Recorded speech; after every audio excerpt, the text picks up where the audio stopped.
Hello everyone, this is Film Addicts. I'm Chili. I'm Ken. And we just finished watching The Wildlife from So 1982, I believe. Is it 82? I'm gonna fact check you right now. Okay. 1984. 84, wow. I was way off. Well, yes, this is a film that was written by Cameron Crowe, who previously did Fast Times at Ridgemont High, which we did a video for that.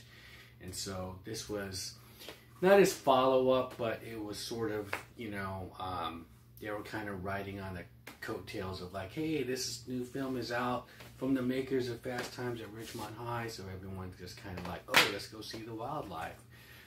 And it's a different film altogether, of course. It's not, if you're expecting that kind of film, you're not going to get it on this.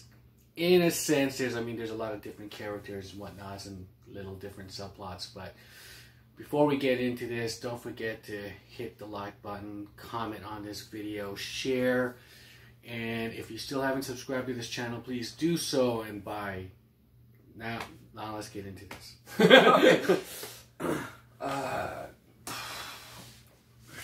I will start by saying that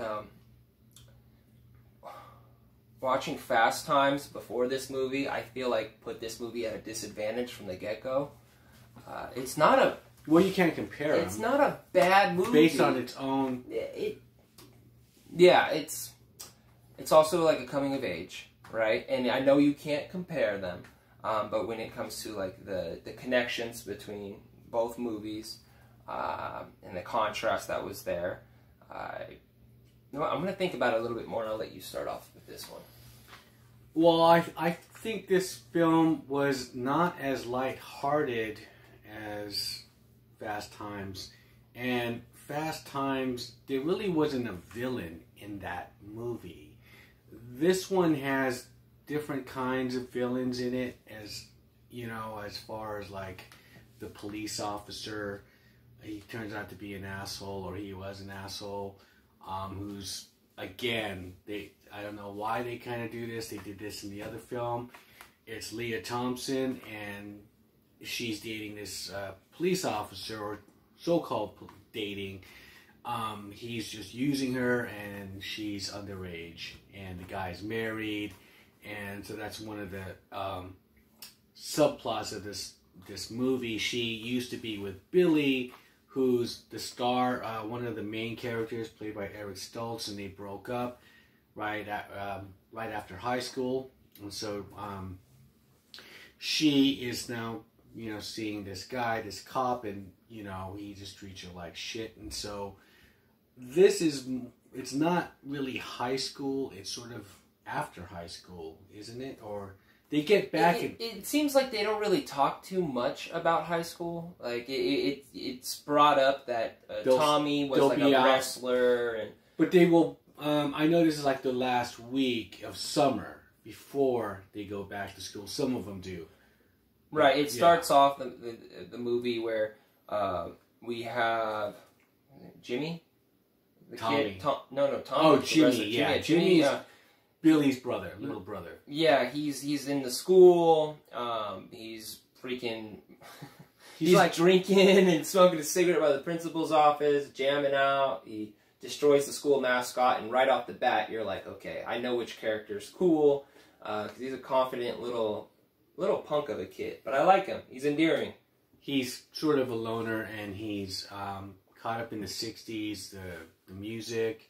He hangs out with a Vietnam veteran, and so he pretty much idolizes the guy. Yeah, and he kind of sees life in a different manner compared to like all the other kids.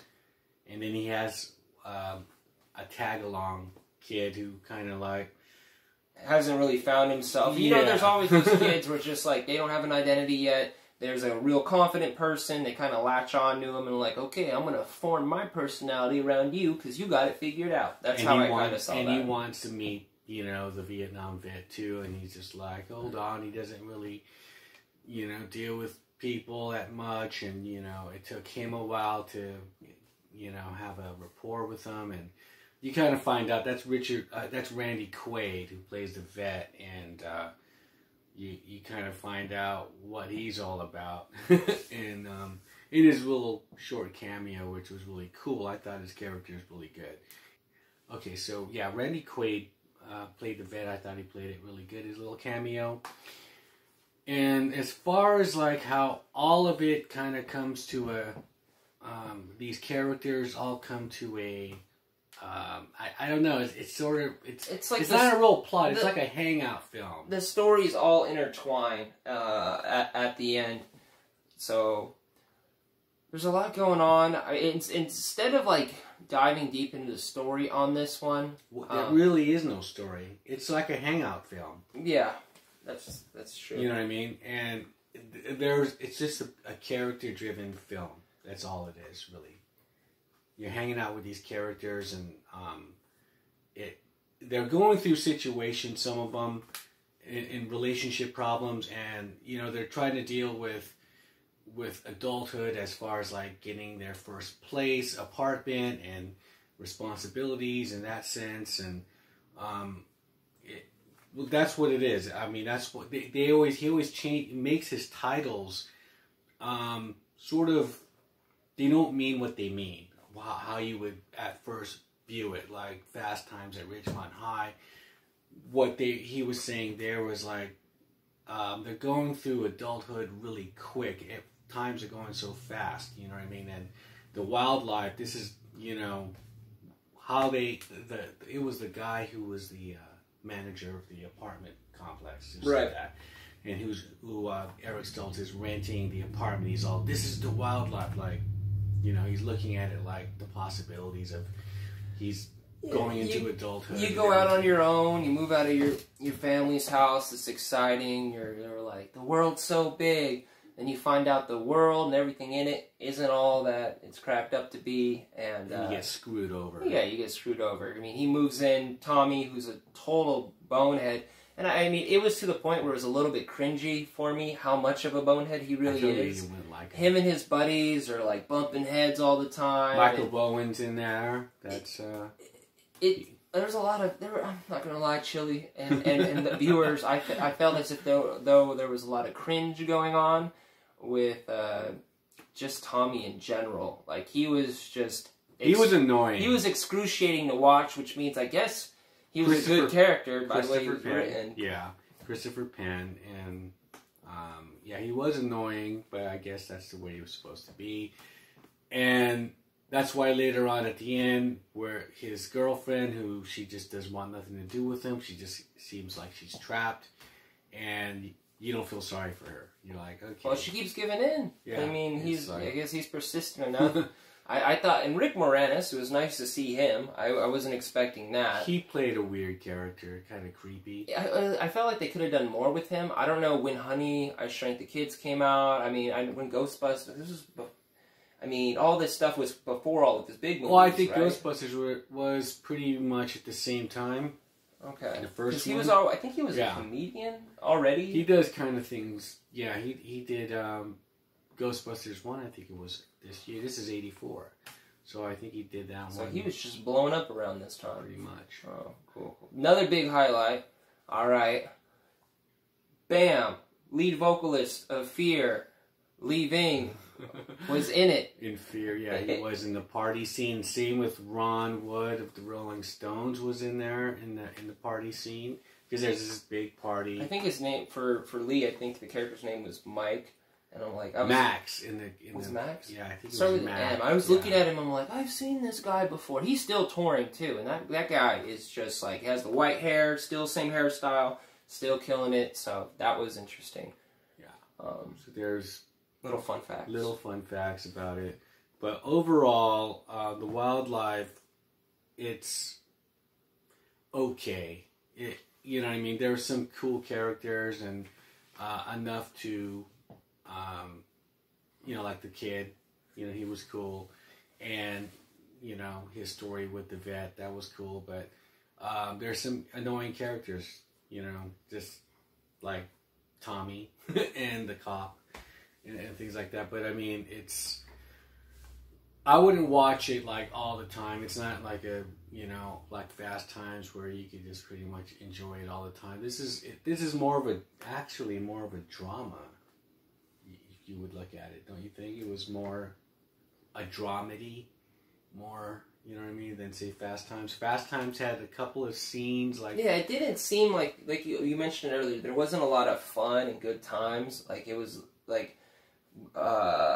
Billy, the redhead guy, he was always getting screwed over, like the entire movie. His ex was always getting screwed over the entire movie. Everyone was just getting screwed over, except the one kid who maintained his cool until the very end. Even he got a little taste of reality, because his idol, the Vietnam vet, was even telling him, like, you might know everything about Vietnam, but you've never been there. And you end up seeing, he follows the guy back to like the bathroom, because he was going to tell him something about heading out of the house. And the vet was shooting up heroin. And I think that was a little bit of a wake-up call for him, because he thought it was so cool. Vietnam, you know, like the action, the fighting. Yeah, because the kid was that's the reality of it, man. Yeah, because the kid was all, hey, you know, Apocalypse Now is on cable. Did you see it? He's all... romanticizing. Yeah, and he's all, I saw it 11 times, you know. And he has the camouflage on, and, you know, he's got his camis on and stuff. And so he was like, I was just never there, though. Like, he was like going to a concert or something. And at the end of the movie, Billy gets back together with his ex. It's kind of like, I don't know, they kind of went their separate ways for a while, and then realized that they actually were what they needed all along, I guess is what I would say. Billy kind of grew up. He's been pursuing this girl the entire movie, and he's been trying to woo her, so to speak, and you can kind of tell by the way the movie ends, he's going to succeed in wooing her. At least that was my opinion. But overall, I just didn't get the same from other movies that I've seen. This wasn't a bad movie, but I don't have a sense of fulfillment. I don't have a sense that I actually cared about anybody. To be honest, it's kind of like, just something to watch. Like you said, a hangout film. I would give it out of 5, like a 2.5. I'm probably not going to watch it again. It was cool to see the rock stars that were in it. I mean, that was my favorite part, honestly. Wood, yeah. And I'm leaving, but that's just my 2 cents. 2.5. Not terrible, but just... Yeah, I you know, just an average. I give it a 3. You know, it wasn't a bad film, but it wasn't a really good film. It's just, hence why it's not Criterion. No, it's not a Criterion film. But, didn't make the cut. It didn't make the cut.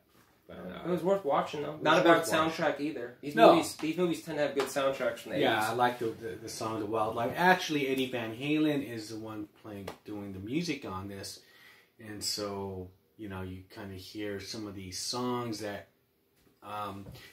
you would hear later that were in his albums, but you hear like early kind of demo like versions of some of these familiar tunes, but in an instrumental form throughout the film, and so that's cool that Eddie Van Halen did a soundtrack. So, all right, mission accomplished. Mission accomplished. Don't forget to hit the like button again. Comment below if you've seen this film.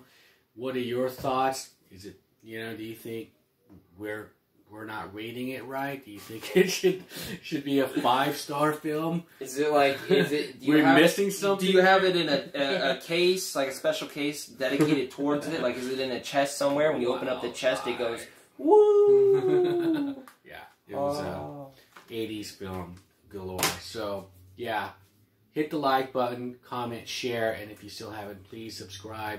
We'll see you guys in the next film. Bye. Later.